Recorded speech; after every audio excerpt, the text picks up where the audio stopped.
Wednesday with Dave. How you doing, everybody? Hopefully you can hear me okay. You can see me okay out there in the Facebook and the YouTube's land. Be sure to comment. Comment if you're on the YouTubes, you're on the Facebook. Let me know what you're having tonight. Having a little bit of coffee, a little bit of soda pop, a little bit of drams of whiskey, maybe. Whatever suits your best. A little tea. Nighttime tea, that's a cozy little thing to play with board games. Tonight, I'm having a little bit of whiskey, of course. It's Whiskey Wednesday. I'm actually having, from my good friend Tim, he helps us out at our booth. Let's see if I can hold this up. He gifted this to me, Virginia Distillery Port Cask Finished Whiskey, a nice little marriage of Scotch malt whiskey and American whiskey finished in port wine casks. So you can see that's kind of why it's got that nice red kind of amber red hue there, because it's finished in a port wine cask. So it's got that nice sweet flavor to a little bit of dryness too. So thanks, Tim, for this. This is great. Nice little gift. The only problem with this is, of course, I probably am just going to finish it tonight. It's a nice little kind of airplane bottle plus, right? So having a bit of VHW. What are you all having? Hey, everybody. Hey, Dave. Hey, Terrence. Angel. Ooh, some Macallan 12. It's a good go-to dram right there. High Wire Rye, good one, Christian. Jennifer, Sparkling Water. Oh, yeah. And I don't know what Dave's talking about October in a glass. Dave, are you talking about pumpkin spice? Are you having some of that pumpkin spice latte? Oh, geez. I assigned that to my students. I assigned a game called Pumpkin Spice This, and they have to design a game with an autumn theme. So luckily there's not too much pumpkin spice latte, but hey, everybody, thanks for tuning in. I've got a number of people tuning in. We're up a good number already. Why? Because that's right. I kind of said that I might be announcing our next game. Stay tuned for that. We're going to get to that in a little bit. You got to sit through some of Dave's ramblings and talking first. We've had it very, very busy. Man, like this could probably be just an hour of me just talking to like laying on a couch and talking to you all. You all can just type back to me and give me feedback and just say, it's okay, Dave. Hang in there. Keep making games. We don't care about your health. Just keep making games. Make games for us. Well, I'm kidding.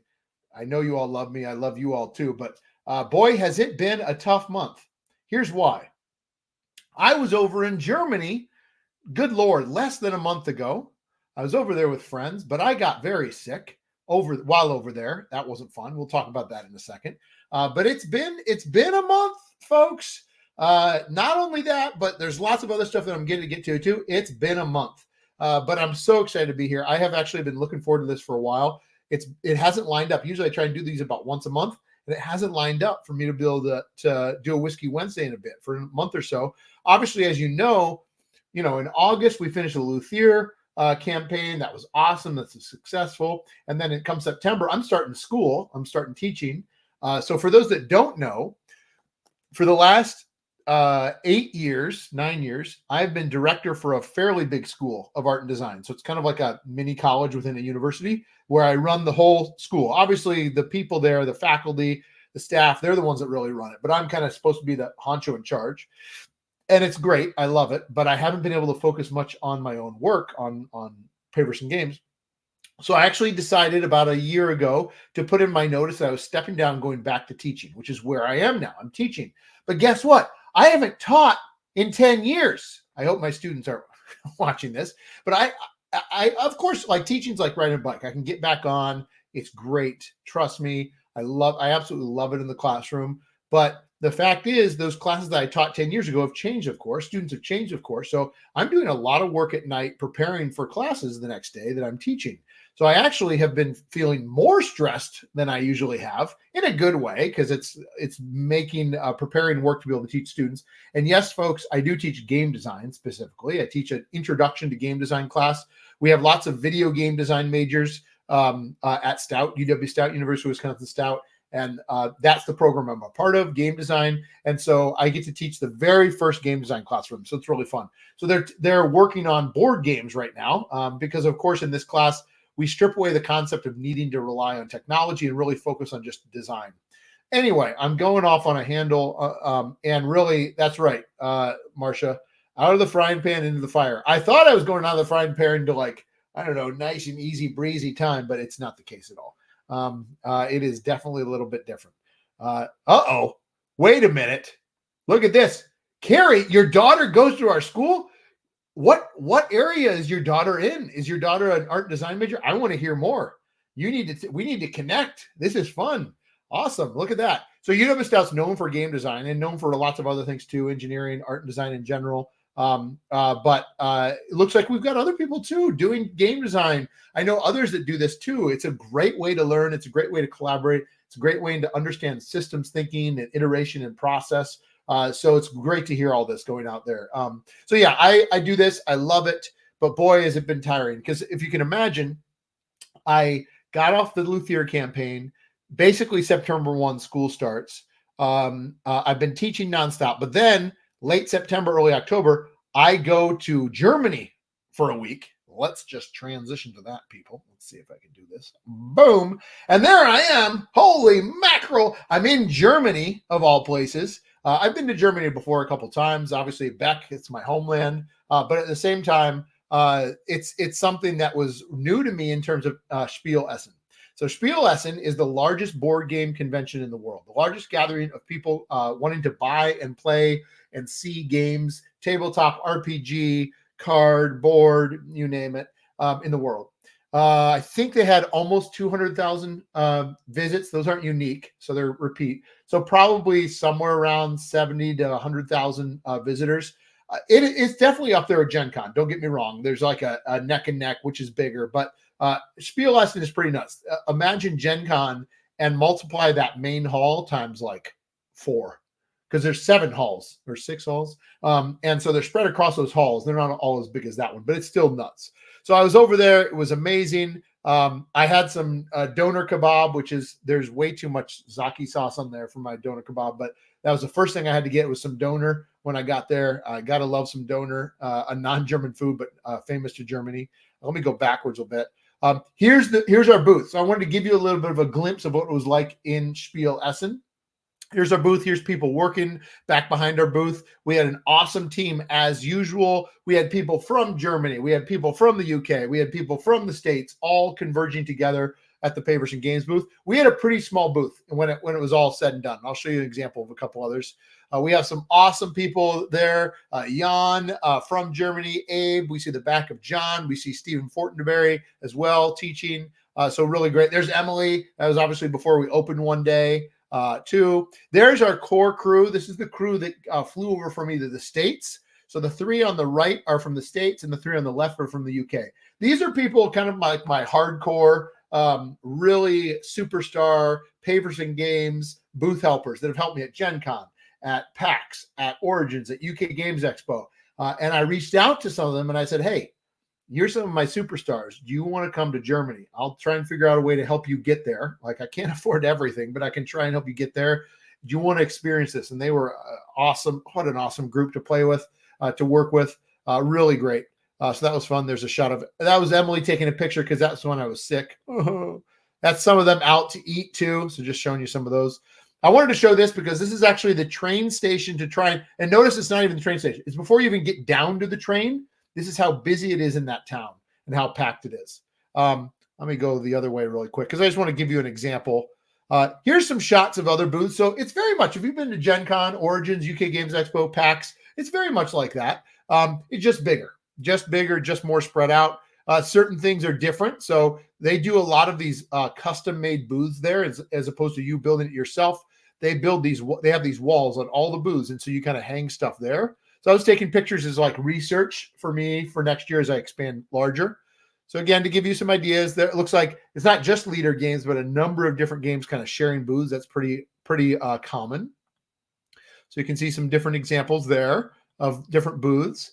You can see there's Mighty Boards. So there's a pretty big presence. They have that kind of built out kind of overhang structure too.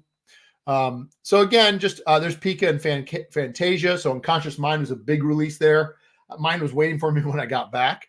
So again, you can see like they take up some pretty big space. Inside Up, of course, was huge because Earth is so freaking amazing and massive and successful. So they have a very big space. So now you can see as compared to my tiny little space, we are little guys in this type of thing. This is right next to us.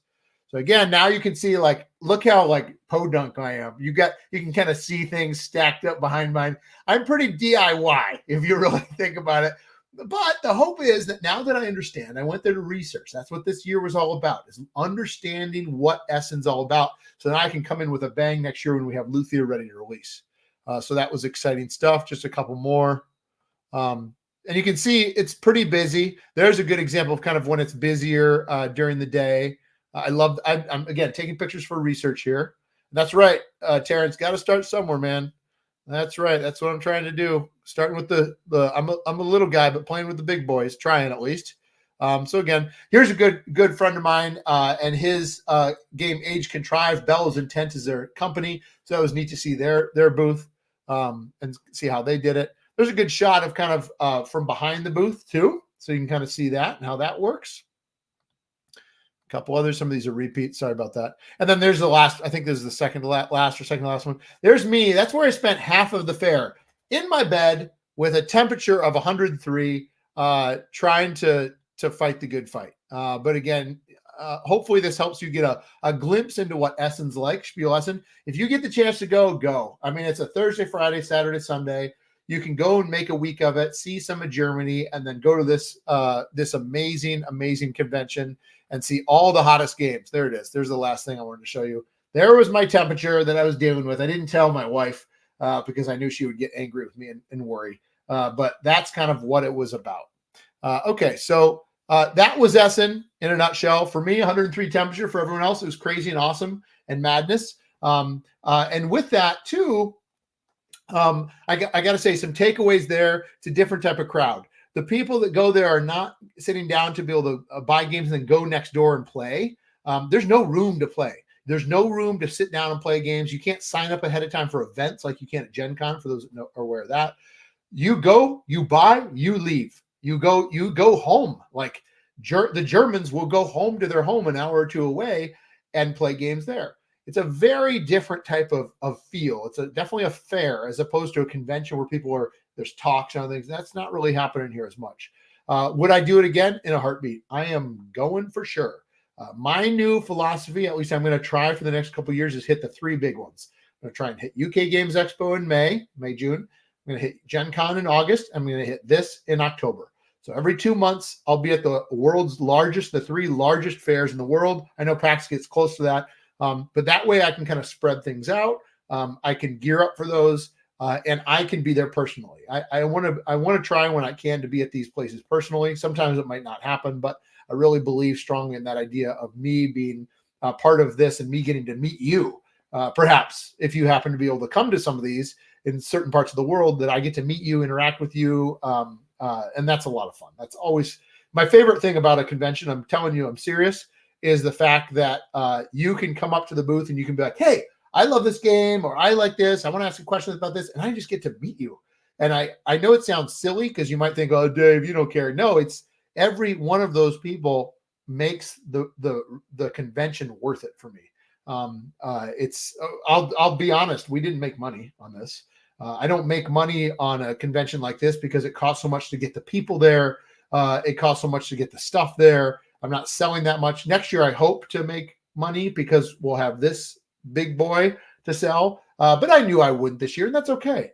There's other reasons why it's important. And, some people would say it's marketing. It's marketing. It's true. But it's also a chance to connect with people from Germany and the Netherlands and France and Spain that I've never met before because they can't make it to UK or they can't make it to Gen Con. So that was really, really fun. Okay, next thing I want to know, so that was Essen. If you have any questions or comments about Essen, please put them in the chat. Also, let me know what you're having. So for those people that are joining late, again, thanks to Tim, my friend Tim, I've got this nice little kind of supersized airplane bottle of port cast finish whiskey, single malt plus the port cast. So that's kind of fun. I'm having that tonight. Let us know what you're having. Write a note about questions you might have about Essen or other things that are coming up. We still have some more news to go, and then I'm going to do my big announcement at the end, so I'm making you all stick around. But I hope it'll be worth it. I don't know. We'll see. We'll see. Next thing I want to quickly talk about is a convention that I'm going to be it's not really a convention. It kind of is. A meetup that I'm going to be going to in Madison. this is called Proto Spiel. You've probably heard me talk about this before on Whiskey Wednesday. Proto Spiel is hands down, without a doubt, 100% my favorite convention to go to of the year. Why? Because I don't have to have a booth there, and I don't have to worry about shipping things there. You go, you take games that are still in prototype form, and you play them. So I'm actually going to Proto Spiel Madison. I'm not, full disclosure, I'm not bringing any games with me, even though the one were announced, and I'm not bringing anything with me because I want to just play games. It's so fun to give back and just play tons of different sorts of games from tons of different designers. So this is a convention that's geared towards designers. Designers are invited to come. It's a very low fee cost to attend, and you can bring your prototype and you have people play it. Other designers play it. You also have other players play it. For instance, if you live near Madison, if you live in the Chicago or Wisconsin area, and you just want to just play games or say hi to me, you can attend. In fact, okay, I probably shouldn't do this, but let's see if we can find it. It's going to say it. Hey, there's Paperson. No, it's probably buy badges. Real quick. If you are a play tester, you pay $20 to attend. And that means for 3 days straight, you can just play nothing but unpublished games, some of which are by publishers that are going to be, it hasn't been released yet, that it's a big publisher. Some are by designers that might get something picked up at one of these. Designers, it costs a little bit more, not too much. But I would really recommend you think about coming out. It's a really fun time. Good to see LC. Oh, good. Jamie, Driftless, Glenn, and we've got Marcia, some Glenlivet, a couple of Glenlivets tonight. So if you're near the area, consider coming out. It's a lot of fun. This is actually, no joke, how I found this is the first convention I brought Distilled to back in 2020 before the pandemic. This is also the first time I played Luthier by Paverson at the time in 2020, and then followed up with him a couple of years later and said, let's do this. So it's really cool. It's a really cool event, lots of energy. People play late into the night. It's fun. So Proto Spiel Madison is a pretty sweet event that I highly recommend you thinking about attending. All right. So one more thing, or a couple more things before we get to the big announcement. First, I want to give you a quick update on the state of Paverson Games, just for those that are fans that want to tune in and learn a little bit more about what's going on. I had already talked a little bit about the fact that I'm now back at the university teaching, so that's taking up a little bit of my time. But I also, which is great, it's so fun. Today, I just got to get pitches from my sophomore students on games they're designing, and then from there, giving them feedback on it. It's just so cool. I love it. Andy, when is Proto Spiel? Let me pull it up again. Proto Spiel Madison is November 1st through November 3rd. Thank you. Let me give you a link. I'll just put it here in the chat. That would be smart, wouldn't it? So there you go. Hopefully that helps. November 1st to the 3rd. There's another one in the cities that's just as fun. That's in January and February. So keep an eye out for that one. If you live near the Minneapolis area, I love that one too. So definitely go for that too. Anyway, so here's the thing. I stepped back from my director position. I did not want to quit my job. I love my job. I love teaching. I love interacting with all the creatives at UW Stout. That's not something I want to do right now, is just be like, screw it, I'm out of here. Also, because I hate to break it to anyone out there, the board game industry is not like you're going in it to strike gold.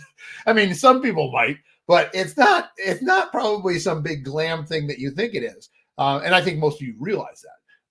But one thing I do want to recognize is the fact that some people do decide to take that leap, which I have respect for. I just feel I want to kind of keep one foot in the career path of me being able to continue to teach and give back and interact with people, creatives all the time, but also continue to pursue this awesome business is game design. So the way I'm doing that, because I'm wanting to expand, is I'm now actually starting to think about hiring some additional people. Right now, there's actually no one that works kind of full-time consistently that's not connected to a project at Paverson Games. Most everyone is hired on for a project. You could call them contractors or freelancers. I'm starting to think about needing to have people that are not working full-time necessarily yet, but knock on wood, maybe eventually, but starting to take on certain projects certain tasks. There's a lot of different stuff. And I met with someone recently who does this kind of full time for a company. And they gave me a lot of feedback or a lot of advice on the fact that there's lots of different categories that I could think about hiring for. And so I'm going to start thinking about that as well. Is it no, Polly, it is not mercenaries. That's maybe what I'll call you when you help me at a con. Just go out and take down everyone's booth. Sorry, got the Essen cough still. No, but things like logistics and things like working with backers and customer service and being at conventions and helping out with marketing. And I mean, it just is nonstop. And I got news for you, everybody. I do all of that right now, pretty much. Again, there's some job to job that I hire out, and I couldn't do it alone. But as far as kind of persistent people that way, there's no one else. So, which is a little different than most companies. Most companies have a structure, and I think I'm just a little late in the game in realizing that I probably should have done that a year or two ago. So we're going to be doing that. With that, in addition to thinking about expanding and hiring extra talented individuals to join the Paverson Games team for like a long-term kind of consistent support network, we are also making it a goal of trying to, if all goes well, knock on wood, release a game about one game a year. So we crowdfunded and announced crowdfunded Luthier. We technically released Cast Strength in January of this past year. So technically we did release a game. Next year, of course, we're going to be releasing Luthier. But the hope is, like tonight when I announce our next game, that we're going to start a cycle of almost every year that we're going through a different, looking at a different game to release, announce, whatever it might be. And it'll likely be something like that. We announce a game, we crowdfund a game, and release a game all in 1 year. I mean, those are 3 different games, but you know what I mean. So really trying to continue with that. Now, you might think like, well, how can you do that, Dave? That's so much. And it is. And again, I rely on so many amazing people. So one thing I did want to point out is, for those that don't know, we have a full Discord channel that is very, very popular. And it is an awesome channel that we come together. We talk about Distilled on BGA. We talk about Luthier, but we also talk about the new games. Some of those are in a private playtesting channel for our kind of top tier playtesters who have signed NDAs and want to help out with some of those latest games. And you'll see I'm sharing my Discord right now. And you can see, I'll just show you at the top really quick. You can see at the top, we've got just our general stuff. We've got a category for distilled here. We've got a category for Luthier, as well as a playtesting channel. But then we have a private playtesting channel too, where we are playtesting currently 3 different games for Paverson Games, kind of behind the scenes. And no, those are not the names of the games. Nice try, people. I am naming each game alphabetical order in a different cocktail.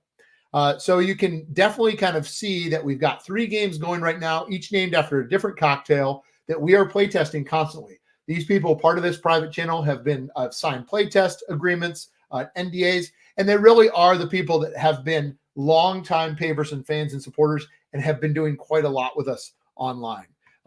So again, I want to point that out because I want to show you that this is not built on one person, right? Or 2 or 3 people, the designer and the developer and the publisher and the artist or whatever. This is built on an amazing network of people that are willing to help out, give their time and give their feedback, but most of all, help shape the future of those games, help shape the future of the Paverson games that we are coming out with. We did this with Distilled, we did this with Luthier, and now we're doing this with these new games too. So really exciting stuff about that. Really excited about how Paverson Games is going to continue to slowly and responsibly grow to the point where we feel it is the right amount, which again, we're trying to aim for that idea of like one of each of those: announce, crowdfund in most cases, and release. I will say on a side note, I'm not sure if I'm going to continue to always be crowdfunding. I want to start experimenting. I'm just telling you all this because you're awesome people and fans, but I want to start looking into the idea of not crowdfunding games, just being able to release them on my own. Not all of them, but some of them that I can. I did that already with Cast Strength. We did that with Cast Strength. We did not crowdfund. We could have gone back to the coffers and said, please give us more for this tiny little expansion. But I felt like, I think we can make this happen. Let's try and do this on our own. And we barely were able to make it happen, but it was a good test. It was a good experiment as well. So really excited about that. Really excited about moving forward with that as well.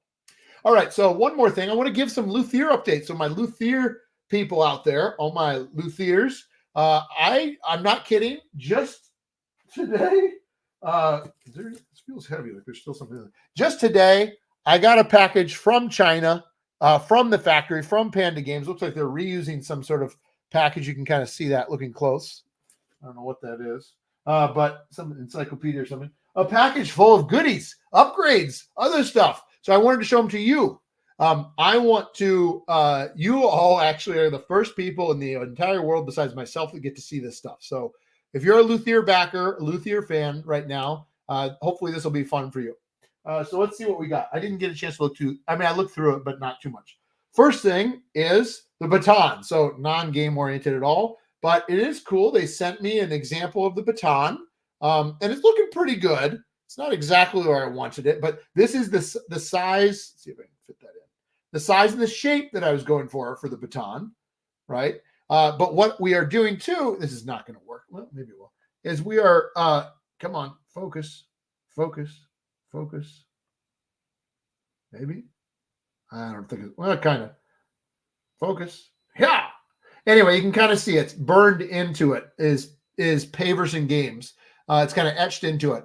I wanted to have the Sphinx as well. So we got some work to do on this, but this is good. This is a good start. And this is what's so great about a good manufacturer is that this is the type of thing. They'll send you samples. You'll review it. You'll give feedback. So the baton is looking good. It feels good. I should compare it. I don't have one of my others compared to one of my other batons, but this is good. The best part is this is going to fit in the box too. So if you got this as an extra, you'll be able to easily store this in the box. Remember, for those that wonder what this is for the concept of being able to teach the game, especially as the rehearsal, as Doc Chills Paulie knows. Okay, the next thing I'll look at, we don't have too much to look at, but a couple things. So we're starting to get some samples in, and these, I'm sorry, these are going to be pretty bad on the camera, but we're starting to get some samples in for some of the upgraded resources.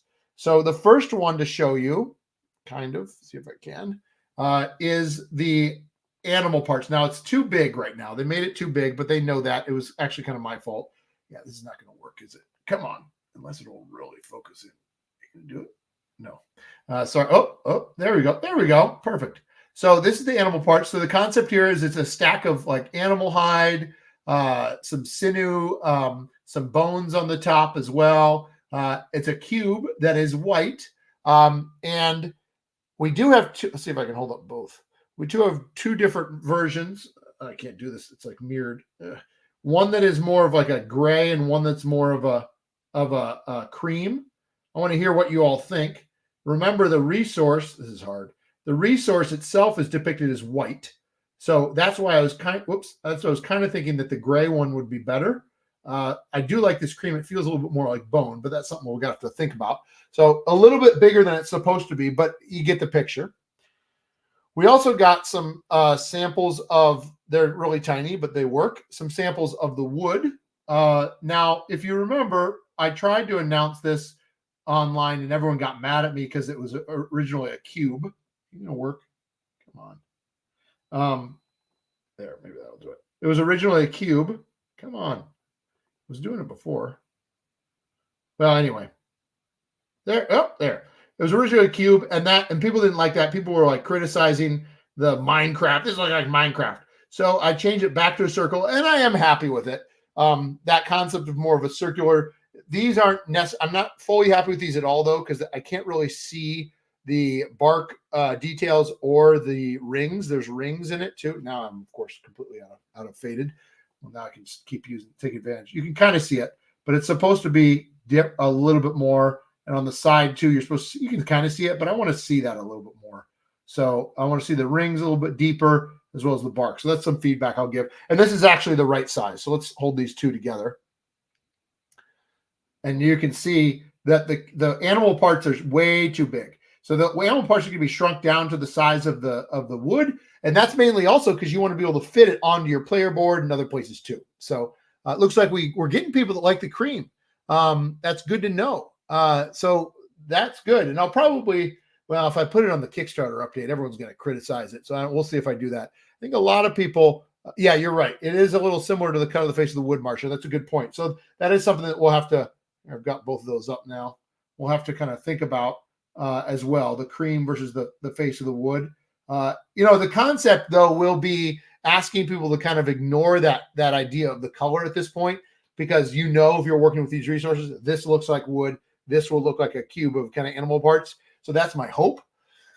But we'll see.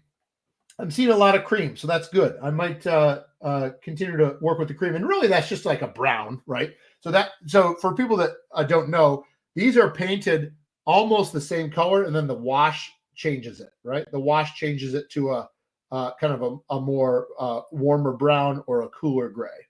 Bob Atwell says gray. This is a problem because Bob Atwell knows color. So people, you can get in a fight with Bob online about that.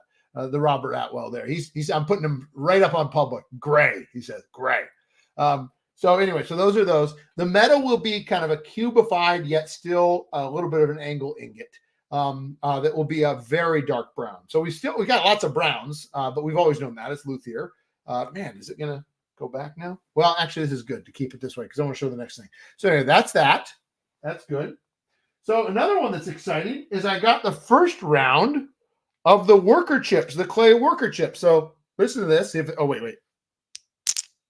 So the nice clickety clack, just like I was hoping. Nice little clickety clack of the worker chips. Let's see how close we can get with this one. Let's see if it'll come into focus here in a second. So these worker chips are sculpted, which means they have like a surface on the side that you can kind of see there. If it's going to go out into focus for me here, we'll see. I used to always have two cameras up for this stuff, but it came just today, so I kind of tried to tweak it. But, well, maybe I have to slowly go. You can kind of see that angle. So you can see on the side, you can see that it actually has like that sculpted look. It's got chips that are sculpted into the top, so you can kind of see that. It's recessed too. Okay. And the back side, though, of course, because it kind of needs to be, is just screen printed. So that's just screen printed. But then the side is that sculpted look. And then the top has a chipped look to it too. Sorry, that's not focusing, people. If I go there. Nope. Sorry, I should have had this up. But you can get, again, like the difference. I'm sorry I don't have the wood ones out. I didn't think to get them out. But it's got a really nice clickety clack to it. Actually, you know what? Come on. We can do this. I got the game right here, people. We can do this. So it's not going to be a huge difference, but there's a little bit. So here's my wood chips, right? So the wood chips are great. The wood chips look great. They're just screen printed. They're smooth on the side. Here's the click. Let's see if I can. And then the clickety clack. So you can kind of hear that as a difference. It's kind of like working with clay chips. They're nice. They're about 3 times heavier, I'd say. It's not noticeable like, oh, this is definitely 3 times heavier. You could easily see when you hold them like, this is definitely 2 times heavier. So for instance, I'll put them on the scale right now. I know you don't need all this information, but it's kind of fun. Sorry, this is what happens when I first get them. It's like Christmas Day. So if I put 2 I need more than 2. If I put 3, nope, I need more than 3. Come on. All right, just a second. If I put 4 wood ones. There we go. If I put 4 wood discs on the my scale, it's 0.2 ounces. If I put 4 of the clay discs on the scale, it's 0.8 ounces. So that kind of gives you an idea of, I don't know if it really is 4 times, honestly, but I think it is enough that you're going to be able to notice that difference. So there's that. And I really like that sound.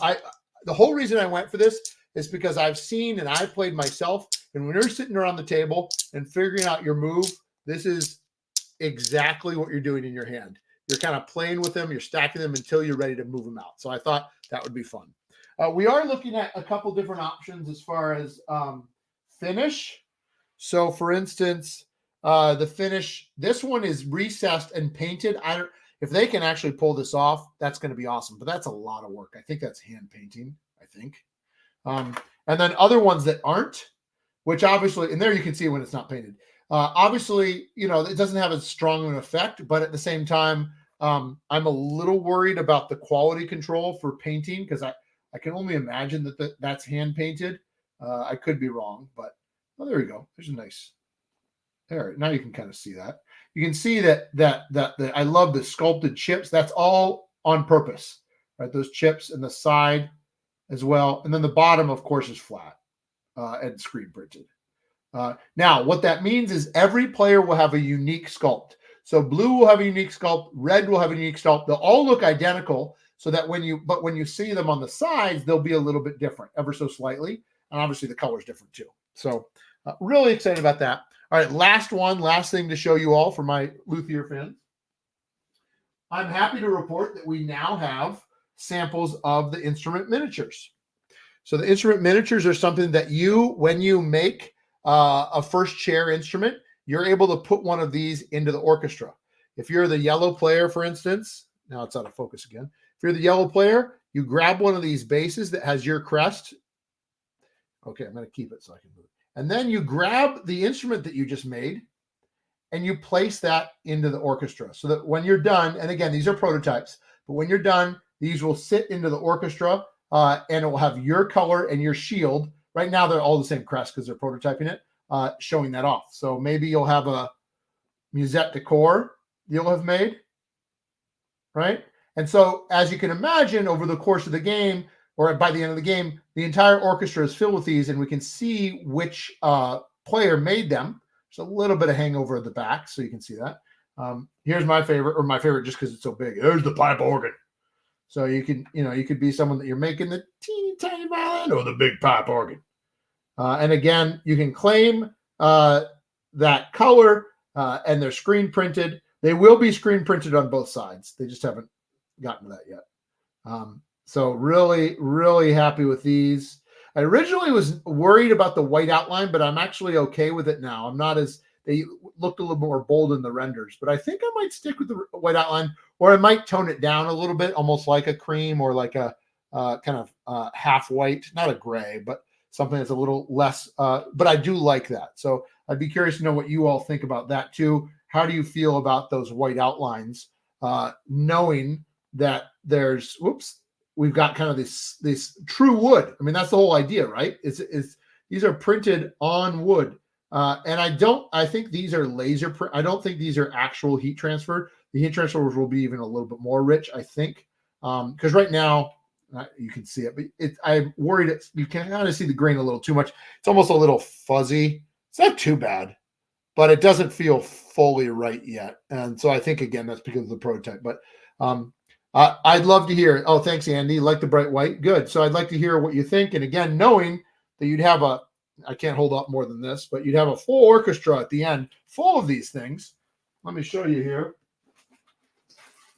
Not that I'm going to get them all out, but again, some players decided to upgrade to this, and you're not going to get a bag like this full of them. You're going to get a full custom tray in a box that you can just slot right into the game. It's going to be a spot in the box. You can slot right in and hold these deluxeified upgrades, showing off every single instrument, including the including the 4 promo instruments as well. So I was much happier with these than I thought I would be when they arrived. I'm still not wild about the transfer of the image. I think that they need to work on that. But otherwise, this is working pretty well. Oh, I should show you. So the concept, maybe I said this. The concept is it sits like this, and then when you do it, you just slot it in. It's just, just slot it, because you don't need to move this around. Well, technically, this one's tight enough.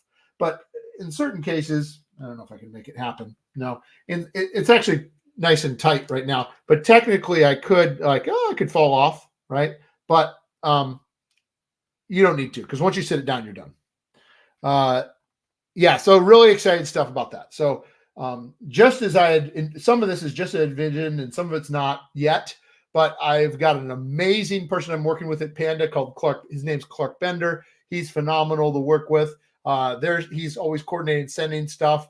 And now what I'll do is I actually meet with Clark tomorrow, and what I'll be able to do is I'll be able to give him feedback on some of the stuff, and then they'll do tweaks and then send it again. So let's see. Jamie says on the smaller instruments, the white looks too bright and busy to me. Okay, that's fair. So yeah, maybe we need to be careful about that. So here's an example, Jamie. Let me slot it out and put it into one here. So yeah, maybe on some of the smaller ones, we got to be careful because maybe it overpowers the art, which I could see that. That's a good point. That maybe that's a little too much. Maybe we dial that white back just a little bit, and that could do it. And yeah, you're right, Andy. Just make the outline. Maybe we cut that outline in half, and that'll do it for all of them, really. Because I think it'll still pop. The colors will pop, but that white outline, if it's about half as wide. And I meet with my graphic designers tomorrow too, so they can probably give some feedback too. So, okay, cool, awesome. All right, enough about Luthier. Well, I guess that's it. There's nothing else to talk about. Bye. Okay, just kidding. Let's do this. Let's talk. You better pour yourself something here, people. So, like I said, we're always hoping to have new ideas, fresh ideas, cool ideas for Paverson Games. And one thing, of course, that we want to be sure we're doing is not just continuing to come up with those new, fresh, brand new ideas, but also we want to have the idea, sorry, just a second, have the idea of working with our fans, listening to our fans, thinking about what it is that they want, what kind of themes, what kind of worlds, what kind of games as well. And I'll tell you, it was interesting because, like I mentioned earlier, we have been working on a couple different types of games right now. But one that I've been wanting to work on for a while and wanting to announce for a while, because it's been rattling around the back of my head as well as others too, is, of course, another follow-up to Distilled. That's right, folks. I am happy to announce the next game that we are going to be releasing is a big box expansion of Distilled called Distilling Cocktails, where now not only are you crafting your own spirits, but you need to make those cocktails and mix them and serve them up to customers as well. This is an idea that I've had since actually we originally had Distilled, knowing that I wanted to be able to have customers come to be able to serve them and mix them up and then have those customers happy with it. And so here we are, Distilling Cocktails. So the concept here is that it's time to shake things up. It's a big box spirited expansion for Distilled. So we're not talking a tiny box like Cast Strength. We're not talking a medium size or small box like Africa, Middle East. We're talking a box, people.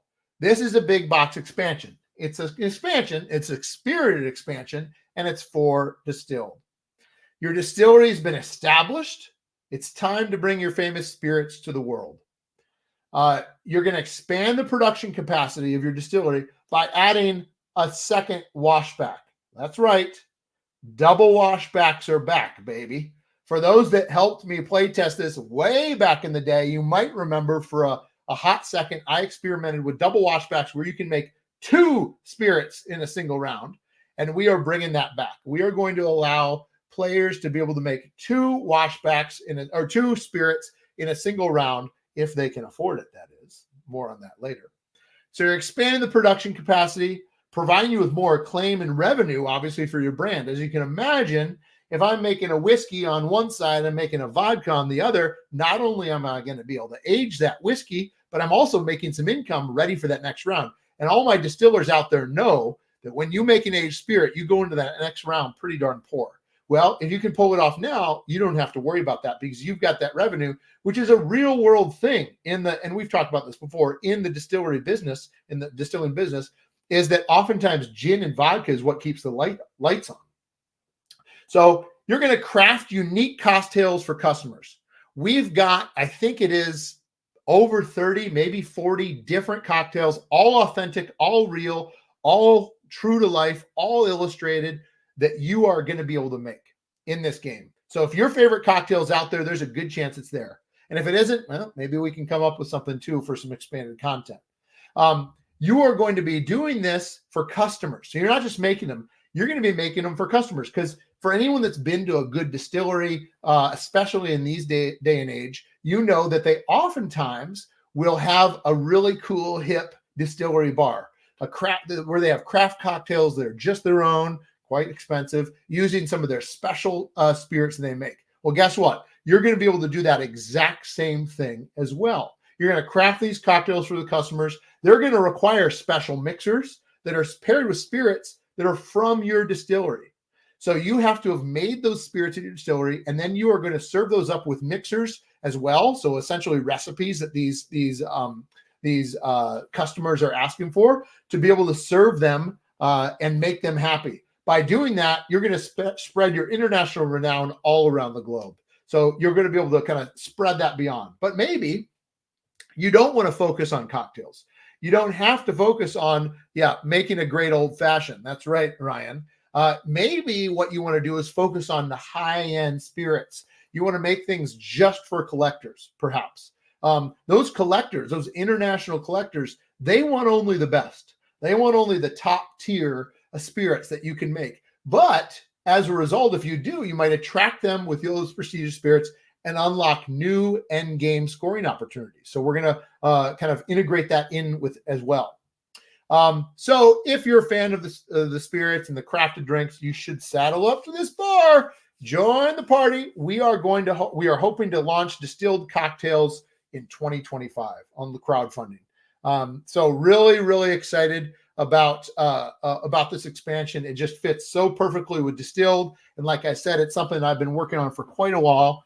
We've got some other key players, of course. Richard's coming back as well, helping with the design as well. Eric's going to be doing all the art and graphic design. So this is going to be a true big box expansion. We're going to probably be looking at the idea of one big box that are collectors, our distilled collectors box that will fit everything in it, including maybe the playmat. So really excited about that as well. So it's going to be a fun time. We are going to start probably play testing this.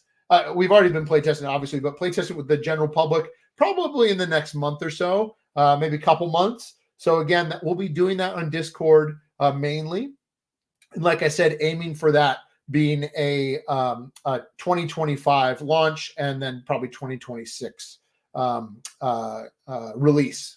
So we see some people already starting talking about some cocktails. What's your favorite cocktail? Put yours in there. And it looks like Doc Chills, of course, put down Tequila Sunrise. See if you can name the ones in there. Those are some key ones that I asked Eric to make sure to be made. And of course, I had to have that old fashioned front and center, baby. Well, not center, but in the front. Got to represent Wisconsin. So really excited about this. It's been a lot of fun play testing it. We've got a ways to go for sure, but I think the core elements are there, and we are looking forward to getting some of your feedback as well. Looks like we're getting lots of people putting in their favorite cocktails in here, and as you can see, some of those are the ones you're pointing out right there. The Mule's a good go-to, that's for sure. There's some really good ones in there. So again, I think that'll be fun too. One thing that we're making sure to do, like I said, just like we always do with Paverson Games, is that concept of making sure we're researching it. So we're going to bring Blake back in, who is our spirits connoisseur, our spirits consultant, of course, because actually this is even more his wheelhouse because he's a mixologist. So it's going to be so wonderful to bring him into and get his expertise as well. So lots more surprises or lots more things to announce and have fun about with Distilled Cocktails in the future. But that is what we are looking at. And I'd love to, if there's any questions people have, but again, we'll probably start announcing this tomorrow online on social media, but I wanted to make sure it was here first, that you all could get a glimpse into this Distilled Cocktails, our spirited expansion. So yeah, that's right. Rockford, or a drunkologist. That's right. We time to cut it off. Time to hold it off. So lots of cool ones in there. I love all these comments on different types of spirits. for sure. That's awesome. Ooh, penicillin. Yeah, penicillin's a fun one because, of course, penicillin actually requires a peated whiskey usually. So there you go, topped with a little Isla single malt. So that's always a fun one. I love ordering the penicillin. So good stuff. Yeah, good stuff. So excited for you all to give it a try. But yeah, with that, that's it. That's it. Keep an eye out. I'm hoping the BGG site becomes live soon. It's one of those things you put it in and request it. But again, like I said, I'll probably be doing a big social media announcement tomorrow. I'd love it if you all would share it when you see it tomorrow. And excited to get that feedback from all of you. Yeah, thanks, Misty Key. Yeah. So again, if anyone wants to play test, we're on TTS on Discord. That's we'll do most of it, and probably in 2025 we'll be potentially bringing this to some Proto Spiels as well to get some in-person play tests. So thanks everybody for tuning in. Slán to all of you. Cheers, good health, all that. And I hope you have a wonderful rest of your October. I'm sure I will see you in November with some more updates, more announcements. Don't be a stranger. Reach out to me. Thanks for your support, everybody. Slán.